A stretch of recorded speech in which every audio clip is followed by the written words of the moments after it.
வேதம் சொல்லுகிறது உண்ணவும் உடுக்கவும் இருந்தாலும் அந்த போதும் என்கிற மனம் இருக்கணும்னு வேதம் சொல்லுகிறது. அதுக்கு மேலே தேவன் தருவார்.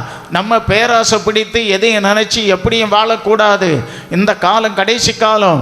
நம்முடைய குடும்பத்தை ஆதாயப்படுத்தணும், நம்முடைய பிள்ளைகள் வருகையில் போகணும், நம்ம எப்படியாவது அக்கினிக்கு சிலரை தப்பு வைக்கணும். வேதம் சொல்லுது ஒவ்வொரு விசுவாசிகளும் அக்கினிக்கு போக வேண்டிய ஜனங்களை தப்பு வைக்கணும்னு வேதம் சொல்லுது. சுவிசேஷம் சொல்லி தேவனுடைய கோப அக்கினிக்கு, நரக அக்கினிக்கு தப்பு வைக்கப்பட வேண்டும். இன்றைக்கு சாத்தான் பலமாய் கிரியை செய்கிறான். உண்மையான தேவ பிள்ளைகளுக்கு விரோதமாய் அவன் செயல்படுகிறான், சுற்றி வருகிறான். வேதம் என்ன சொல்லுது? பிசாசு கர்ச்சிக்கும் சிங்கம் போல யாரை விழுங்கலாம் என்று சுற்றி வருகிறான். தேவன் படைத்த ஆதாம் ஏவாளை விளத்தள்ள ஏதேனுக்குள்ள வந்தவன். அதனால கவனமாக இருக்கணும். லோத்தின் மனைவியை நினைச்சுக்கிடுங்க, பெண்ணிட்டு பார்க்காதுங்க. கலப்பையில் கை வச்சுக்கிட்டு பெண்ணிட்டு பாராது இருப்பீர்களாக இயேசு சொன்னார்.